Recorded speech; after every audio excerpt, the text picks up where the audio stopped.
I know this is random. What's your ideal girlfriend? I don't know, actually. I think my problem is that I have to be heavily emotionally connected with that person, and I also have to feel attracted to that person in some way. I think the issue I have had in the past generally cannot feel some of those emotions anymore. It's actually quite sad, actually. Like, I don't feel the lovey-dovey type things as much as I used to. Probably because I've had a lot of experience from past relationships. But that's pretty much it. I think it's because I don't know what the ideal is, because I've had several relationships in my past, that I just kind of like, I'm gonna stay single for a while. I think being single is fine. Being single is fine. I'm like, yeah, I'll be okay. I just want to enjoy life, just for the time being. I thought it was like, for the longest time, if I answer the question like in the most in its form, I think it was, I guess my ideal girlfriend would be at the time, maybe it was like somewhere common interest. But then, like, I guess it was just like, maybe it was a girlfriend, I guess supportive, also not emotionally manipulation or something like that. I'm not sure. It's been a while. I think my last relationship was about a year ago, and then I said, nope, I'm good. I am fantastically fine now. I don't need no more relationships for a while. My parents have said, like, hey, so you're gonna bring a girl back to the house? You got this whole house to yourself. Bring any girls you like. I'm like, no, I'm good. I'm perfectly fine. I'm pretty happy by myself a lot of the times. I've definitely grown as a person. Now I'm just a wizard that just kind of wanders life, and then, not in a way like Buddha or anything like that, Buddhism, but just enjoying life as much as I can. I'm also like quite of an adult. I'm quite at that point where I'm like, oh no. And I'm like, yeah, well, I see my brothers have my brother already has a family. I'm like, I'm slacking. Yeah, being single is great. I agree. There's definitely perks of being single. I think right now, I took a test, like, for those sexuality tests, what they're called. So it's like, you have asexual, right? There's people that are asexual, pansexual, demisexual. I've heard all these terms, right? Right now, for me, it's like gray. I think it's called gray sexual or something like that. I could definitely feel attracted to someone, but it takes a lot of emotional connection, plus the being attracted to that person. Like, you could be like the most prettiest woman, but then if I don't feel the emotional connection, I'm like, I'm out. See you later. I don't care if you're pretty or not. If you have a bad attitude, nah, I'm out. I don't need to deal with that. Doesn't matter. You can be pretty on the outside, but you can be ugly on the inside. Vice versa can happen. You might not be like the most beautiful person, but you definitely have a great emotional empathy and stuff like that. You could definitely still connect with people out there. It really matters what's in the inside. Than the outside. The outside is the appearance, but I feel like there's still a level of appearance that is needed to feel attracted to someone, but there's also the emotional connection that has to be there as well. So this, like, for me, it's like it has to be a certain requirements in order to feel those things. And then I'll go, like, I'll be a romantic person, but then till then, like, it's not that much. I think I've become numb, and maybe I have some, like, past things that I haven't gone through or gone down to talked it out in self-realization, or maybe there's like deep black locks, like in Phoenix Wright in the video game, and I just don't know what they are. Like, I gotta do some soul searching or something like that in order to find what they are in terms of, like, relationship, like what makes me feel attracted to someone in some way. I've been pretty happy for the most part. I could live in a forest.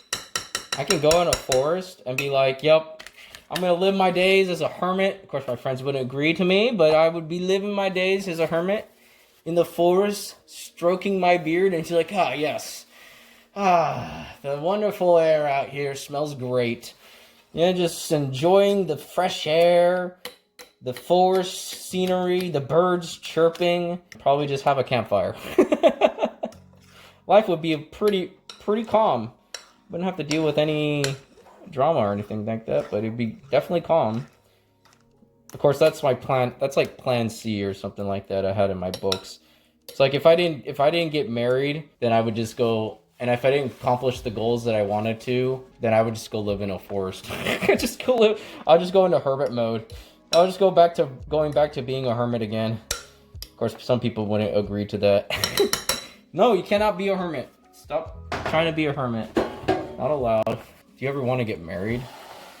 I think I do it eventually, but I just hope that, like, I guess, like, my own sense is like looking for the right person, essentially. I don't know who that right person is because I haven't found the right person. I thought I did, because when I was with the person at the time, I thought I had found the right person. Was with them, I realized that they were being manipulative in some way, and I said, oh no, like, this reminds me of like what happened with my mom, essentially.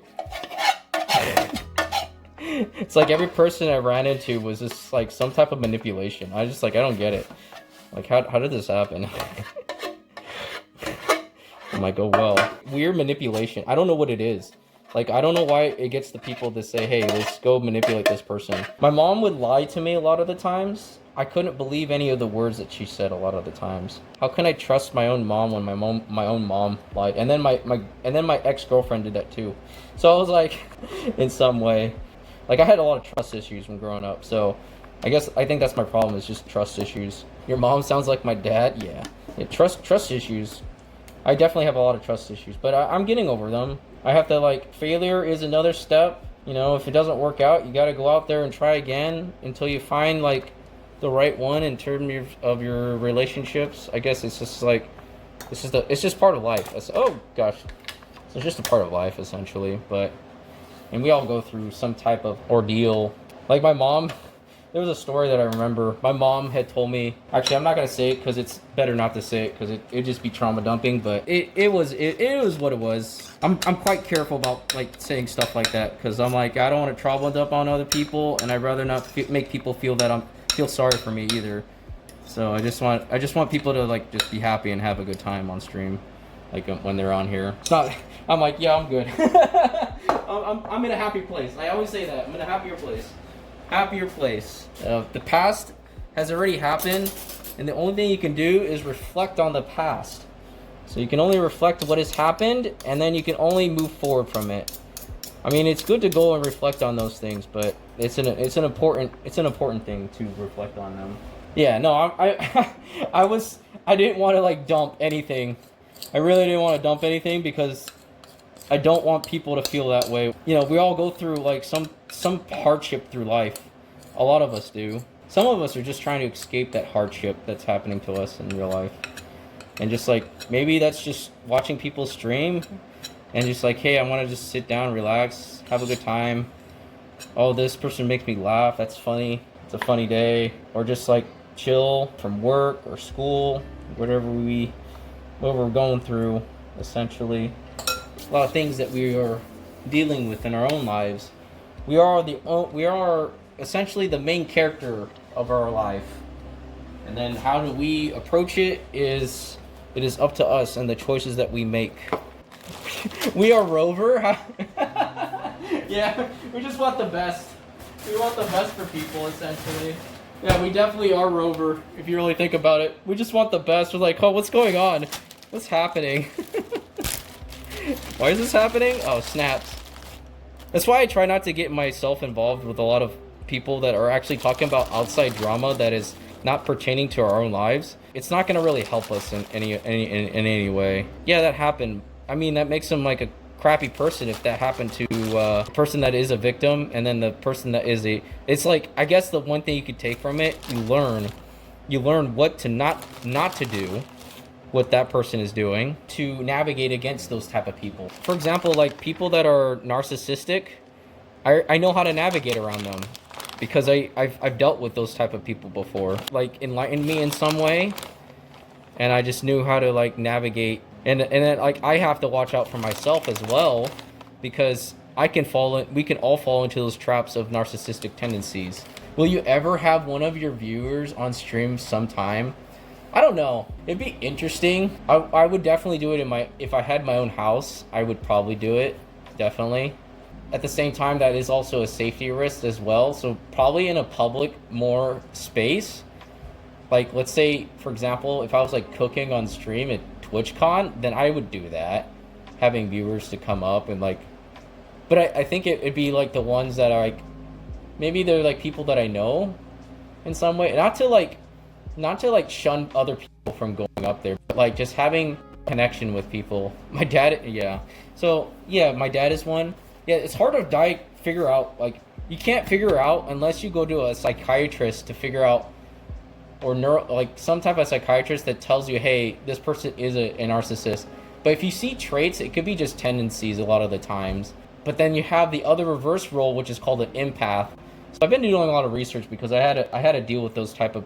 I myself is a person that is quite empathetic, and I do my best to. I've definitely felt a little bit numb at times where I lost some of that empathy, the things I've been through. But then like at the same time, I've slowly regained some of the empathy that's coming back. I definitely feel like Rover a lot of the time. Just like I just want the best for the world.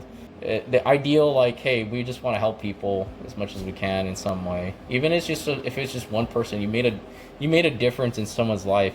One person. Not all heroes are like doing all the physical labor. There's just heroes are around you every day, essentially. Okay, this is going in the oven. It's done. It's not a lot of chocolate chips, but we can work with it. Okay, I'm gonna put this with my foot. Oh gosh. There we go. Look at that. I got foot action. Foot action. Oh, God. Foot action. And then we're going to put this timer